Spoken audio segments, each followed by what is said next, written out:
Y muy buenas noches para todos los seguidores de The Cuban Show. Señores, ha comenzado este programa especial que he querido transmitirlo en un horario diferente para poder hablar de un tema que, que miren, que a nosotros los cubanos a veces nos es un poco difícil, sobre todo cuando hemos tratado de escapar de esa dictadura asesina que desde muy niño a la mayoría de los cubanos que actualmente vive, eh, nos adoctrinaron o trataron de adoctrinarnos con una ideología nefasta, ideología que ha sumido a esa, no solamente a ese país, sino a otras naciones y que ya cuenta hoy con más de 150 millones de muertos en la historia de la humanidad.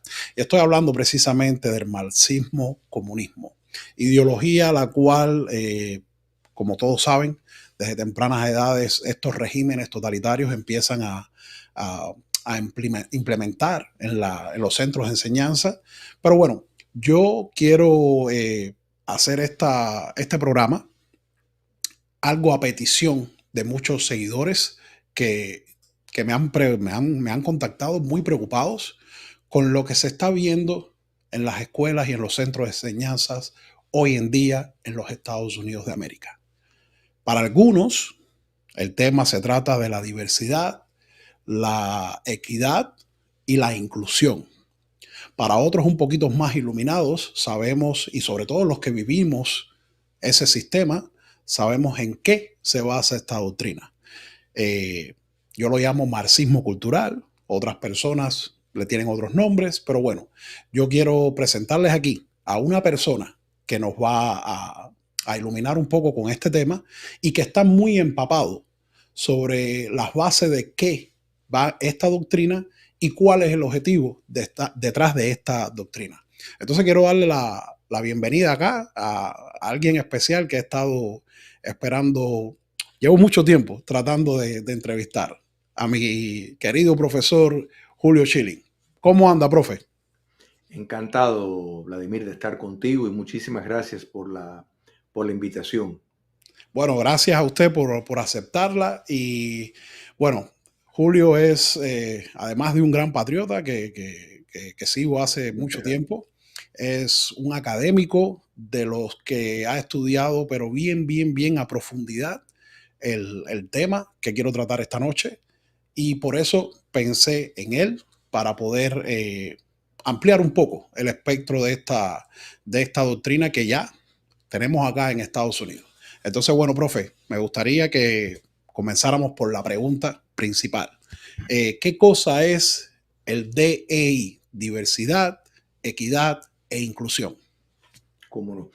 Eh, Primero, Vladimir, yo creo que concuerdo contigo, este es un tema de suma importancia.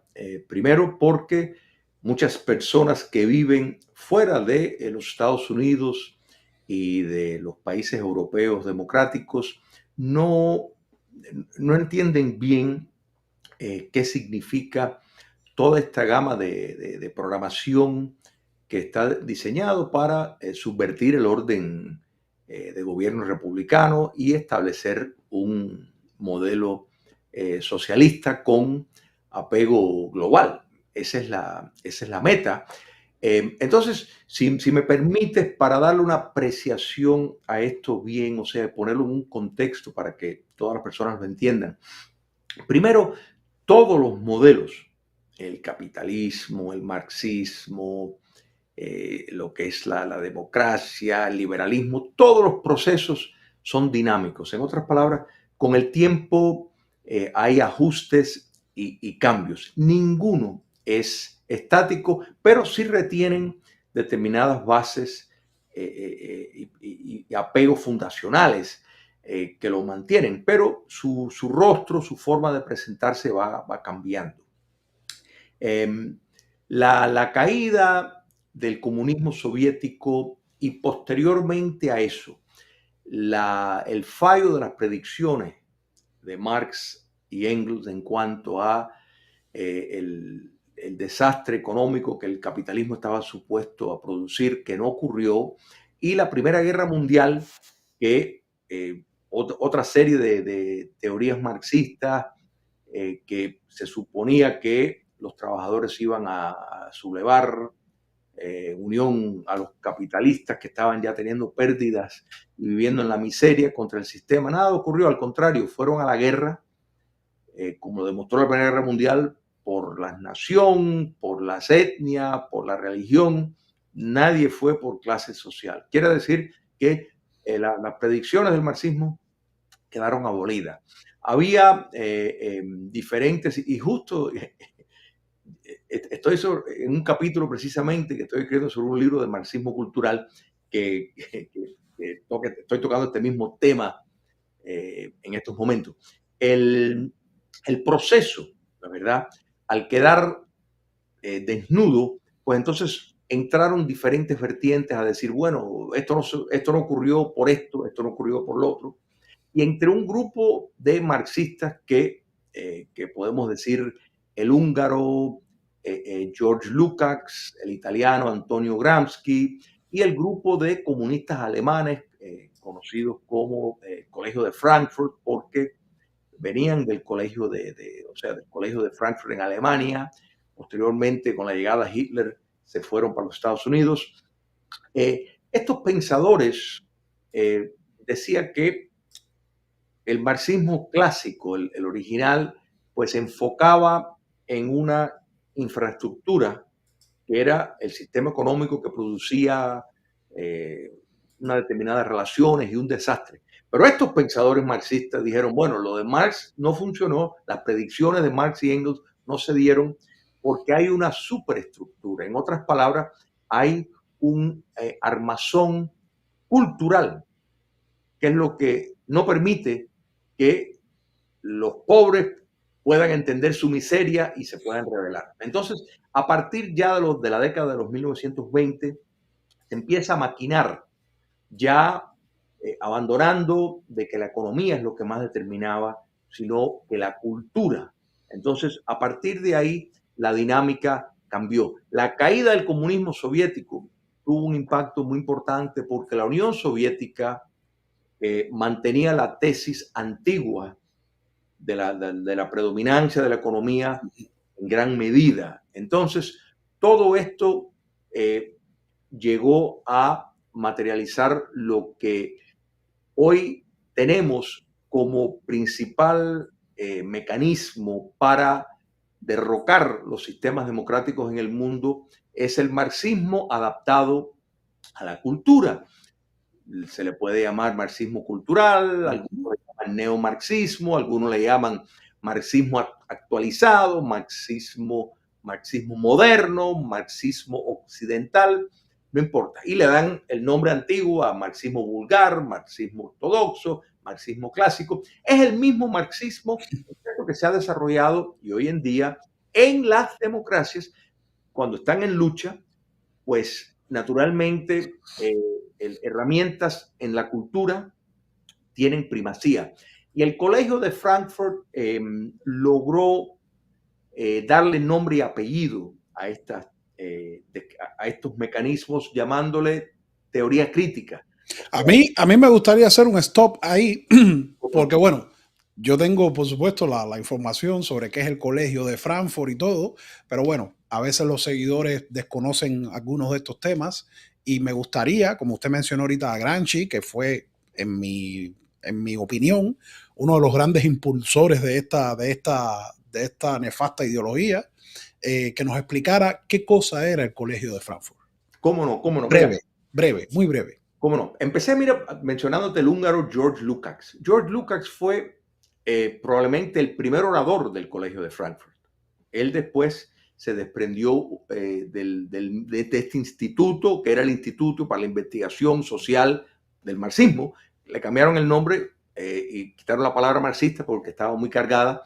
Pero para que tengas un contexto, en el año 1919, en la República Húngara Soviética, que duró 6 meses, ni acaso, George Lukács fue el ministro de Educación y Cultura, y en el colegio primario, las clases primarias, ya en el currículo estaba la educación sexual a los menores de edad, en la primaria.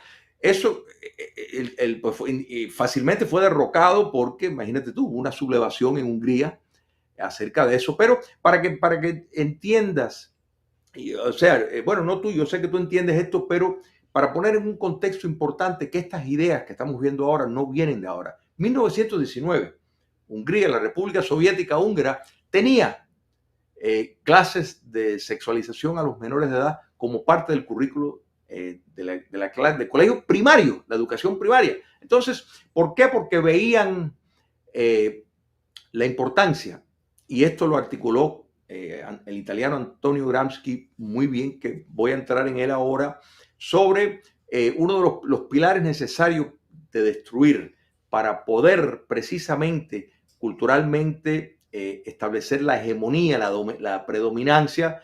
Hay que destruir la familia, hay que destruir la religión organizada, o sea, Dios, hay que controlar la ley, los medios de De comunicación comunicación. y las esferas culturales. Acá tenemos a este engendro diabólico, porque yo creo que este fue uno de los peores engendros diabólicos que ha parido este mundo.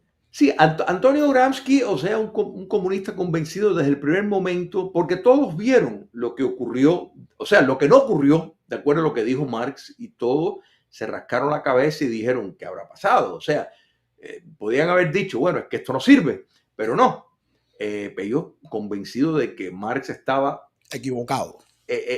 correcto, que tenía una base, ellos querían rescatar el marxismo, Es ¿verdad? parecido a lo que escucho hoy en día por ahí, usted sabe, de las hordas izquierdistas. No, lo de Cuba y Venezuela no funcionó porque no es el verdadero socialismo. Nosotros sí vamos a hacer el verdadero socialismo. Más o menos así en aquel tiempo. Correcto, correcto. Y eso precisamente es lo que hemos visto a través de los años. O sea, que ellos dijeron, bueno, esto no se dio por esta razón. Y tienes toda la razón, los apologistas, los comunistas que aún preservan ese apego emocional, porque realmente intelectualmente es un sistema hueco, o sea, no tiene modo de defender por todas sus contradicciones, sus falacias.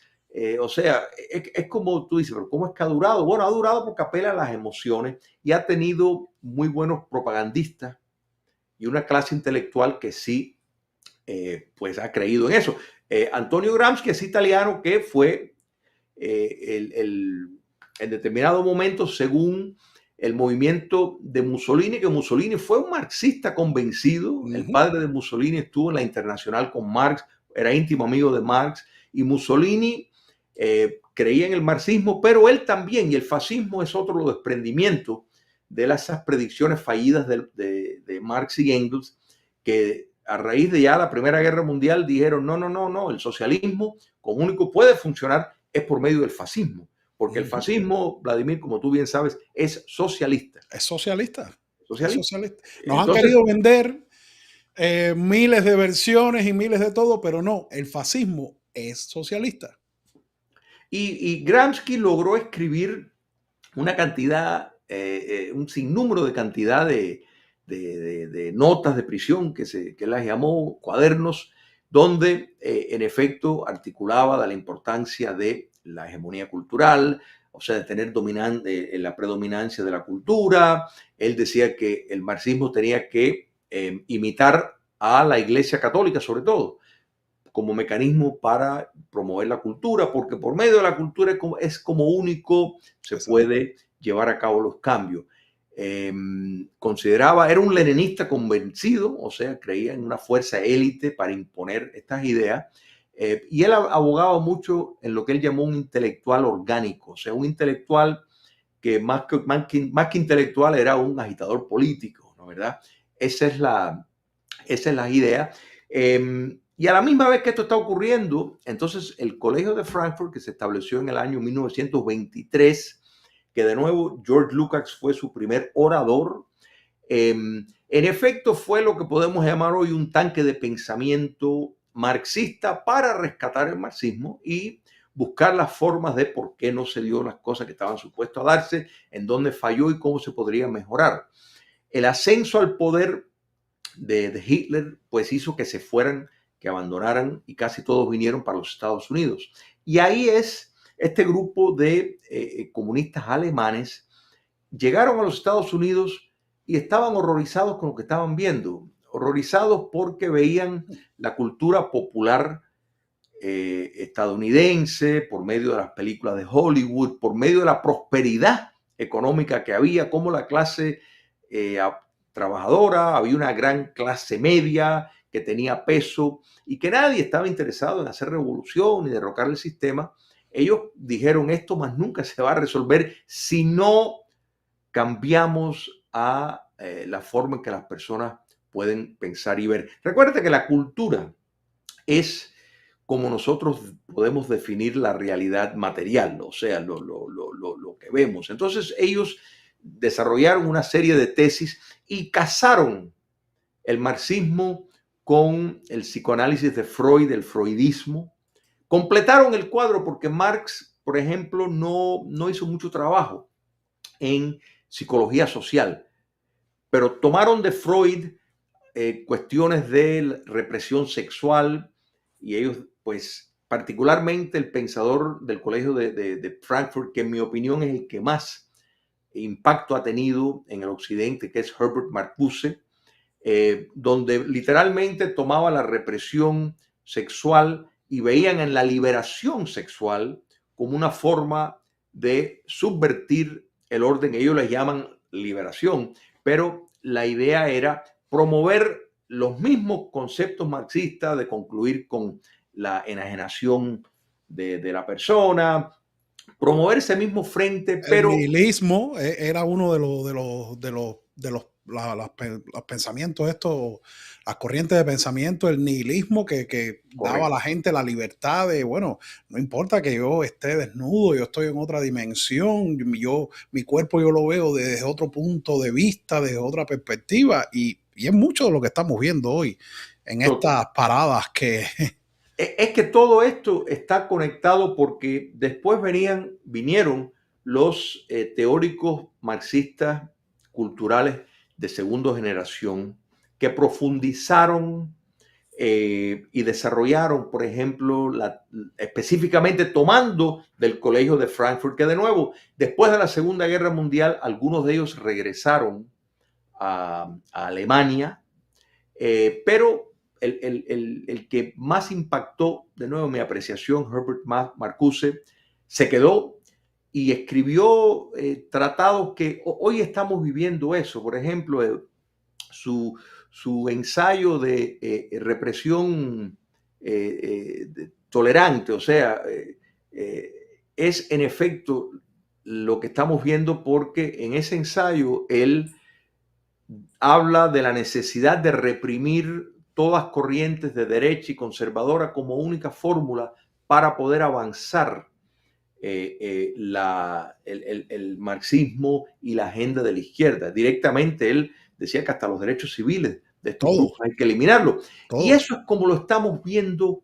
hoy en día, De hecho, lo estamos viendo, de hecho, lo vemos en la ley, lo vemos cuando alguien te dice que por cuestiones del lenguaje de odio no se puede decir esto, donde se está poniendo diferentes categorías, la verdad. Ya al asesinato es asesinato, tú matas a alguien, lo mataste, ¿no? ¿Verdad? Pero, sin embargo, si tú matas y es un miembro de determinado grupo de identidad particular y te lo quieren catalogar como un crimen de de odio, odio. como si eso fuera más malo, pues Ahí tenemos entonces, el caso de George Floyd y de toda esta correcto. Breonna Taylor acá en Y, esta ciudad. y esto responde, Vladimir, a completamente la epistemología, la fuente de conocimiento, la base intelectual es el marxismo enfocado hacia la cultura, la teoría crítica de raza. O sea, mira, el modelo marxista es un modelo de conflicto. O sea, que hay la víctima y el opresor, el El oprimido y el opresor. opresor.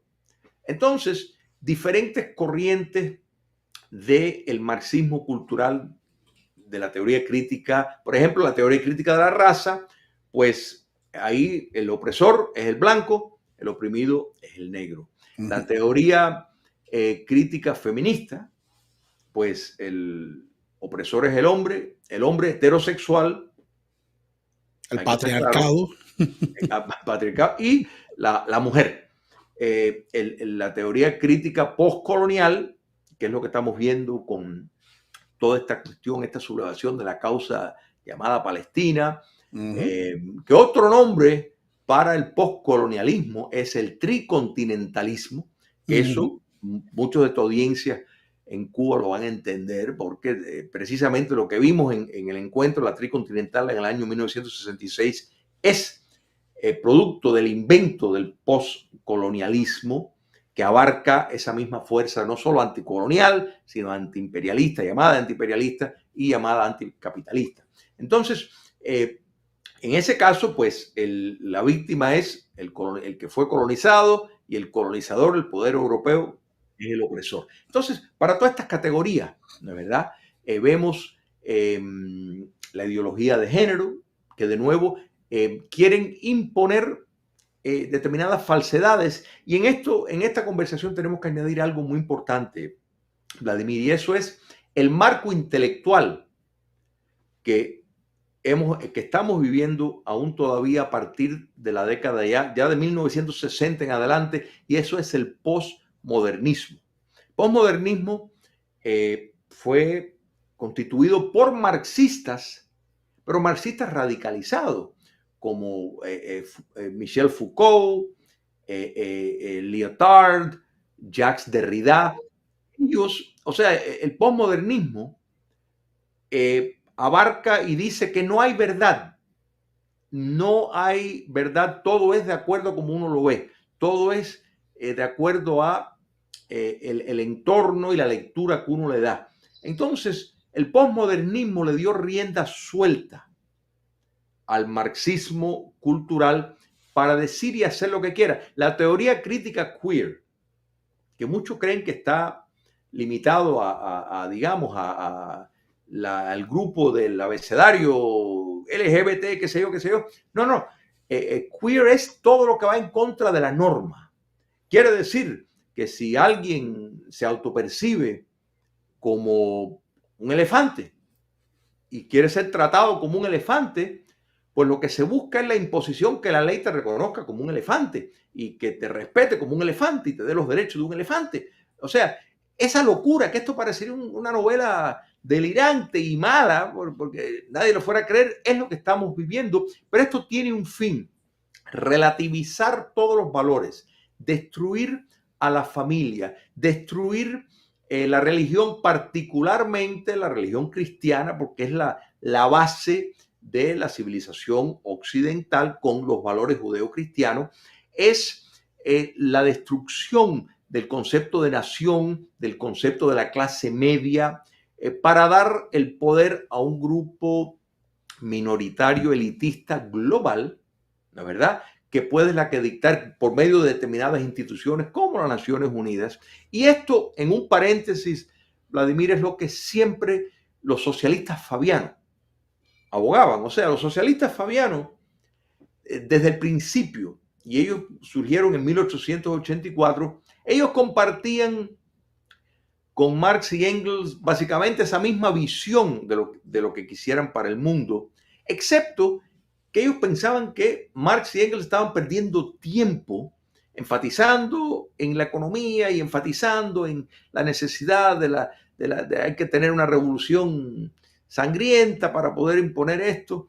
Ellos decían, si penetramos las instituciones, fueron probablemente los primeros en darle consideración seria a ellos. Es más, el concepto de tener un gobierno universal, no solo parte del marxismo, que buscaba el internacionalismo, ¿no es verdad? Que es otro nombre por el globalismo, lo que antes pues era el internacionalismo, así fue el comunismo internacional y cómo desde Moscú se buscó la conquista del mundo. Bueno, los socialistas fabianos y posteriormente los marxistas culturales pues entendieron que la cultura y hasta las empresas privadas se podían coaptar.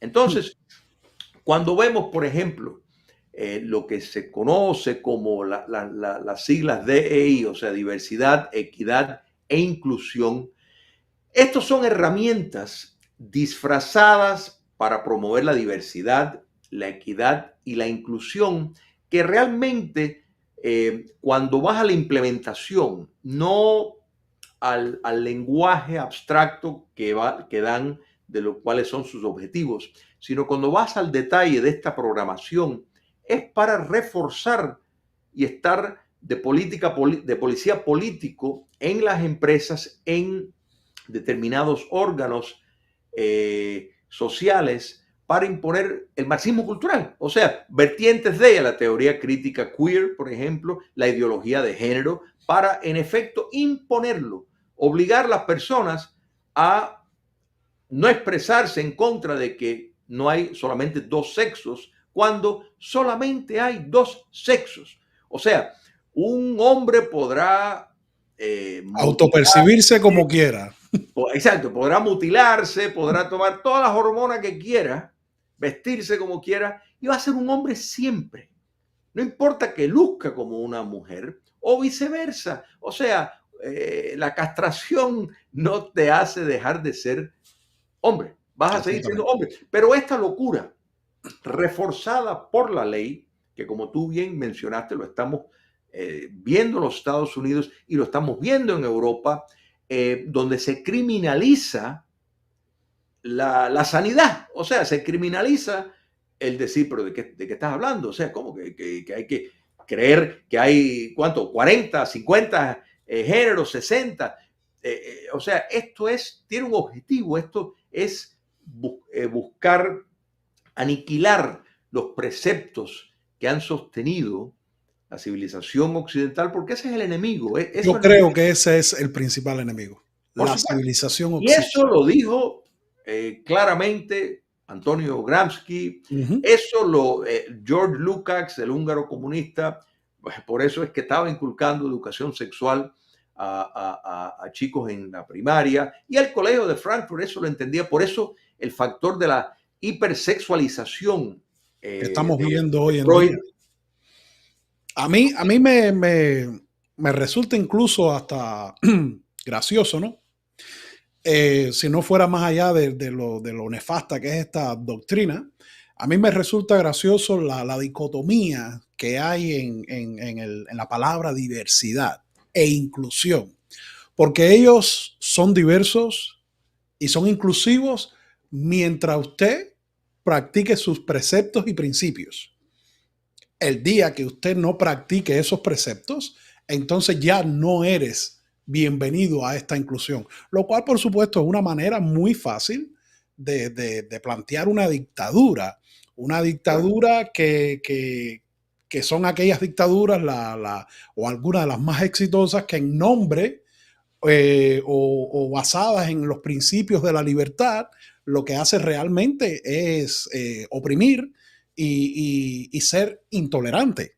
Porque Es ahora, que, ahora tú no le puedes decir a un hombre que se vista como mujer, tú no puedes decirle señor, porque si le dices señor, lo estás ofendiendo, pero ya entonces me estás imponiendo a mí por tu supuesto. percepción, No, tu no, perspectiva.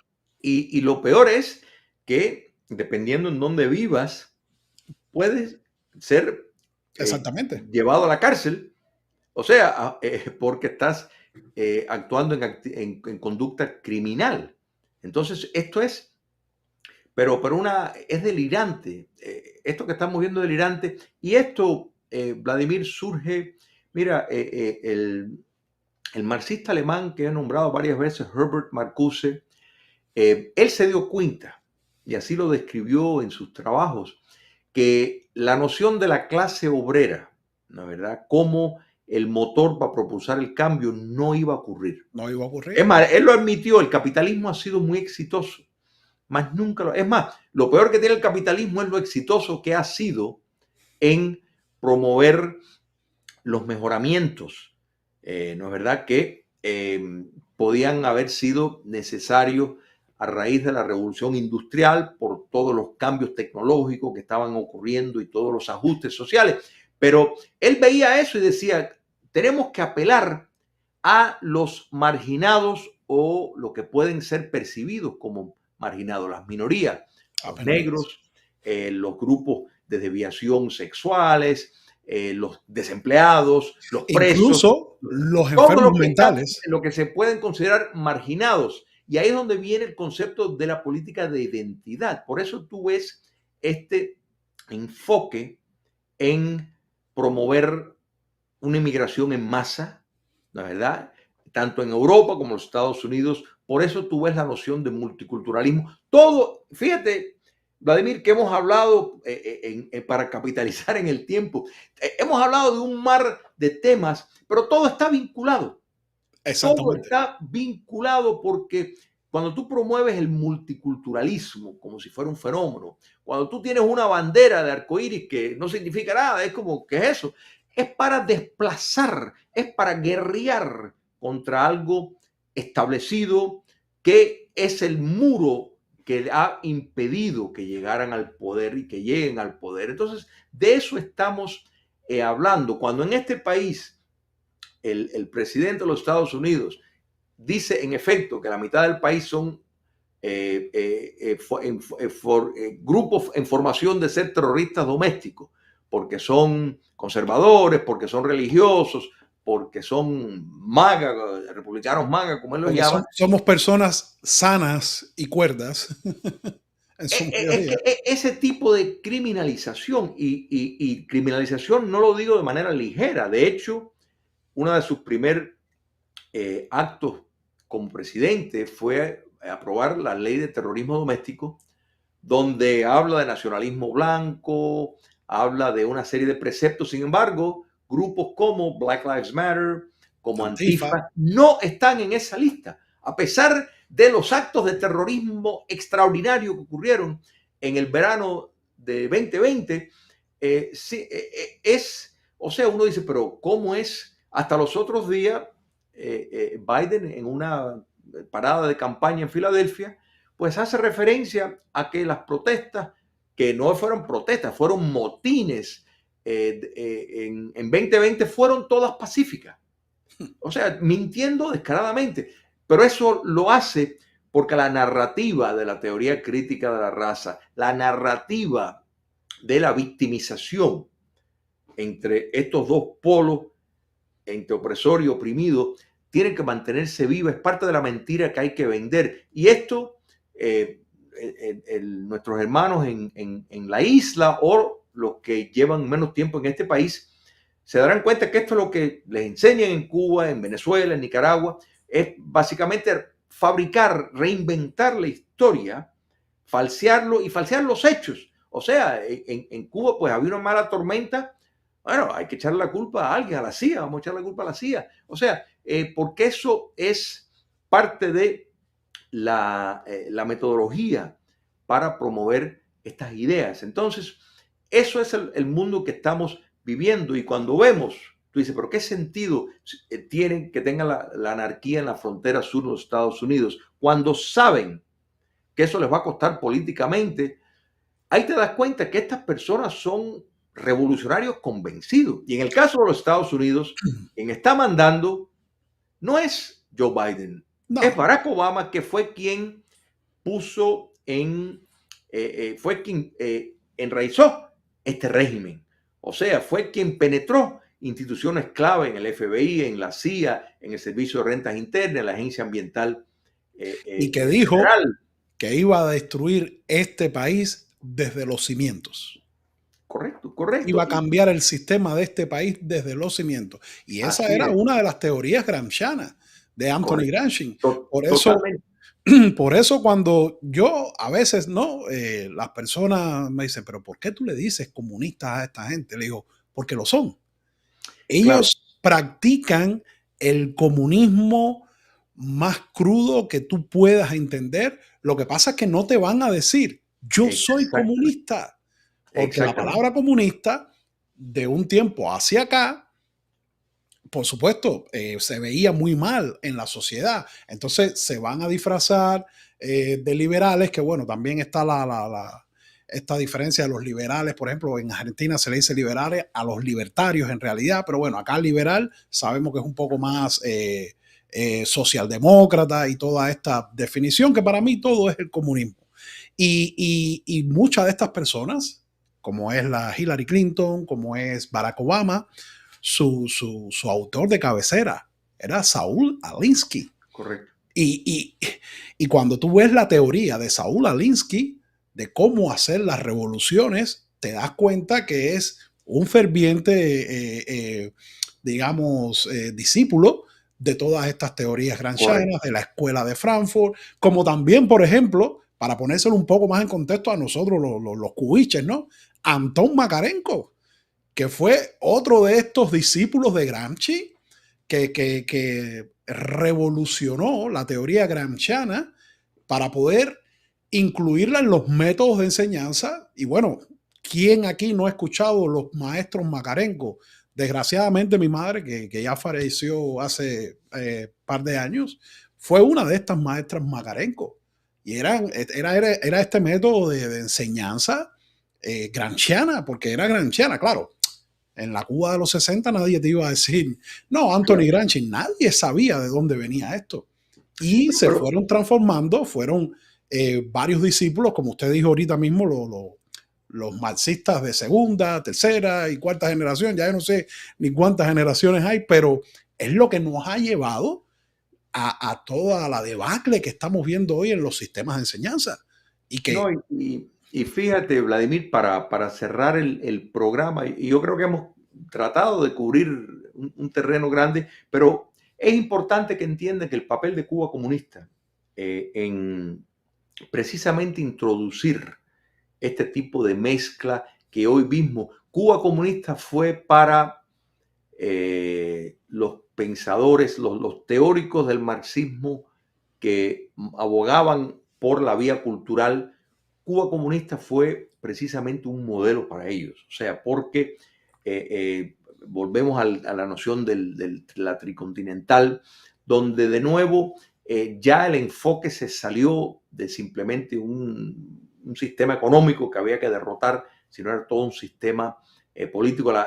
Los movimientos de liberación negra, que fueron muchos de ellos entrenados en Cuba, estaban poniendo en práctica la teoría crítica de la raza. O y sea, cuando Obama fue uno de esos discípulos de esos movimientos. totalmente, totalmente, su mentor, Derrick Bell, o sea, cuando él estaba en Harvard, que es probablemente uno de los arquitectos de la teoría crítica de raza, la teoría crítica de raza empezó por la teoría crítica de la justicia, que decía que no puede haber justicia hasta que el sistema sea derrocado. Entonces, ese fue profesor de Barack Obama, y Barack Obama pues, tuvo muchos mentores de marxistas convencidos, aparte de su padrastro o su padre, o bueno, alguien que tuvo eh, influencia en su vida, estuvo conectado con marxistas de línea dura y convencidos toda su vida. Así que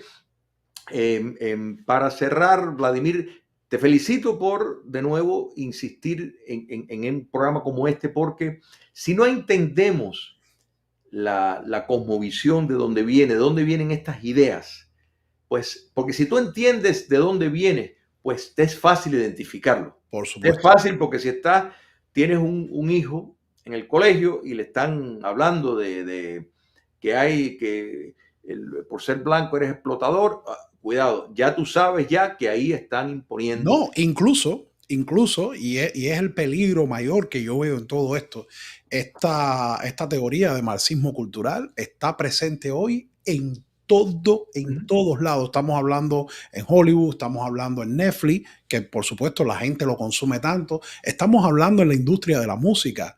Es como le llamo yo, no hay una manifestación artística hoy en día que no esté plagado de estos mensajes subliminales, la píldora, como le digo yo vulgarmente, y cada vez que estoy viendo una película con mi esposa o algo, es mira, ya metieron la píldora ahí. Y es lo peligroso que yo veo de todo esto. Profe, para cerrar, una cosita bien sencilla. Porque bueno, a mí me gusta así, hablar de los problemas, tratar de exponerlos y identificarlos, ¿no?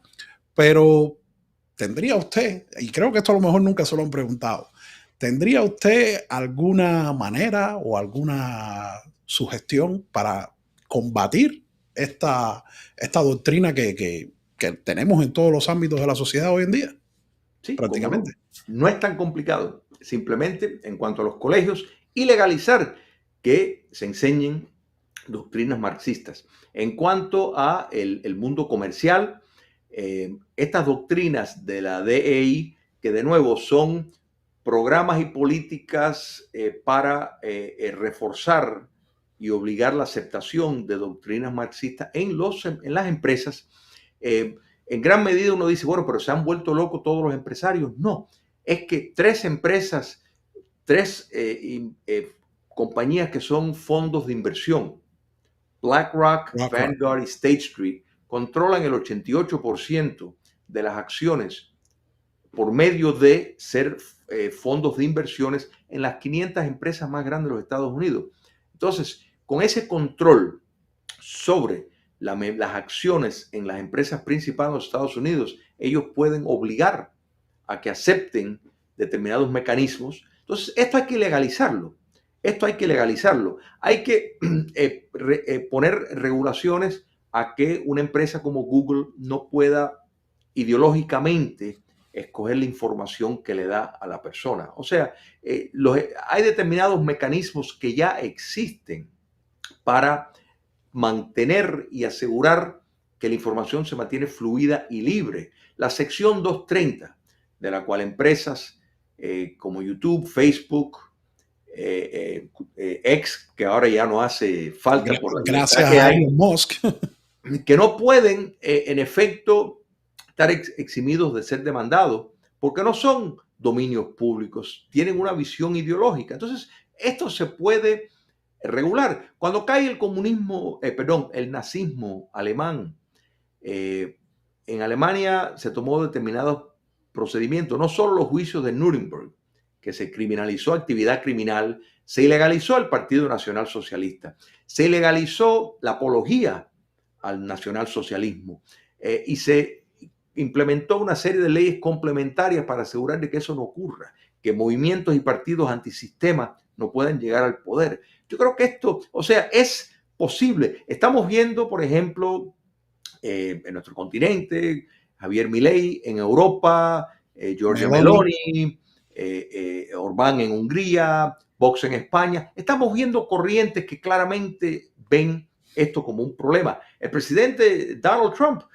la popularidad que tiene no es por su estilo de pelo o porque le gusta broncearse, sino es por las ideas que tiene, que son ideas que precisamente encajan de una forma bipartidista, y ahora estamos viendo no solo entre blancos cristianos heterosexuales como la izquierda quiere pintar, sino entre negros estadounidenses, entre mujeres. Bueno, los negros estadounidenses que gracias a Dios, una gran mayoría de ellos ha despertado y han entendido que el Partido Demócrata lo que quiere es mantenerlos a ellos en una plantación mental. Así es. Y bueno, por eso es que yo digo que la próxima carta de ellos, como bien usted explicó hace un rato, son los inmigrantes. Quizás por eso vimos estas medidas desesperadas que está tomando Joe Biden para tratar de cautivar una vez más, como hace cada 4 años el Partido Demócrata, a los inmigrantes. Creo yo que viene por ahí la Claro, próxima. pero esto lo que pasa es que el tiro le sale por la culata, y en ese caso también, porque los que entran ilegalmente, aunque la izquierda y la actual administración, régimen, les quiera darle estatus legal, una vez que estén legal y que estén trabajando, ya se pasan a las filas conservadoras porque se dan cuenta que es delirante estas políticas y que no funcionan. No, Por eso y es que, si usted se pone a analizar, la mayoría de todas estas personas son de creencias conservadoras. claro, Estas personas creen en la familia por supuesto. normal, la regular. Muchos de ellos son cristianos. Ahí vemos a los mexicanos, a los Sí, sí. guatemaltecos, a los centroamericanos en general. Y cuando llegan acá, y esto es esto, pues bueno, a mí también me gusta a veces poner la puntillita donde va. Esto es, creo que también es culpa un poco de la derecha, que no hemos sabido cómo atrapar o cautivar a esa parte de esa inmigración, que es buena porque Claro, sí, hay mucha buena gente dentro de esa inmigración. por supuesto. Entonces van, son víctimas de la izquierda y allí van a tratar de comerle el oído. Y bueno, y después sucede lo que usted dice, cuando dejan de ser ese pobre, explotado, que quieren venderle como no, tú estás así pobre por culpa del rico. No, no, no, no. Es que el rico en realidad ha tratado de, bueno, no sé qué fue lo que pasó ahí, pero bueno, no sé si no, parece que fue algo aquí que pasó en el software. Y ya cuando ven que no, que su vida realmente, gracias al capitalismo, ha podido progresar, entonces pasan al otro bando. Profe, yo le doy las gracias de verdad por estar acá, por haberme dado la oportunidad. Sé que su tiempo es oro, pero nada, gracias de verdad por haber estado acá y por haberme dado la oportunidad de explicarles a las personas que esta doctrina DEI es más del mismo marxismo cultural que, por ejemplo, que sufrimos nosotros los cubanos en la Cuba comunista, y que yo lo veo de esa manera. Las personas que promuevan esto, para mí están siendo cómplices totalmente de esta doctrina. Así Es que nada, así. gracias por haber estado aquí. Gracias a ti por la invitación, Vladimir. Bueno, gracias. Entonces, bueno, señores, esto ha sido la visión del profesor del marxismo cultural, de todo lo que hemos estado viendo de esta infiltración que vemos en las escuelas de Estados Unidos hoy por hoy, y que muchas veces nosotros los cubanos, ¿no? Y digo cubanos porque, bueno, mayormente este canal se consume por la población cubana. Los cubanos a veces no entendemos. Y no entendemos porque esto viene disfrazado de otros nombres, de otras maneras, pero en la realidad es lo que usted acaba de escuchar. Por eso algunos de los seguidores que me han escrito escandalizados con el tema esta de la sexualización que hay en las escuelas. Y yo digo, pero bueno, esto hay una manera de pararlo, y para poder pararlo hay que entenderlo. Por eso es que es tan importante, por ejemplo, ir a la junta de los padres.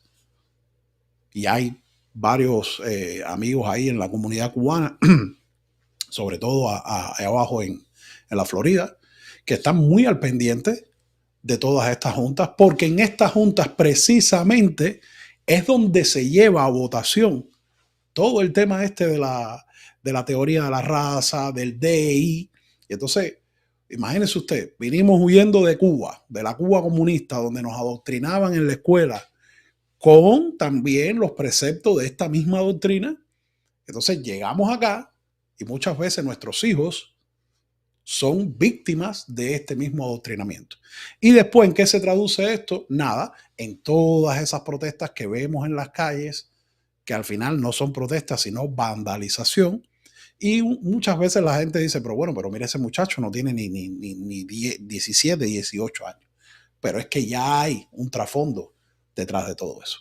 Así que nada, gracias a todos los que han estado ahí conectados. Por favor, los que puedan ver este programa, ayúdeme a compartir esta directa y que el mundo se entere de qué es lo que está sucediendo con la doctrina del DEI.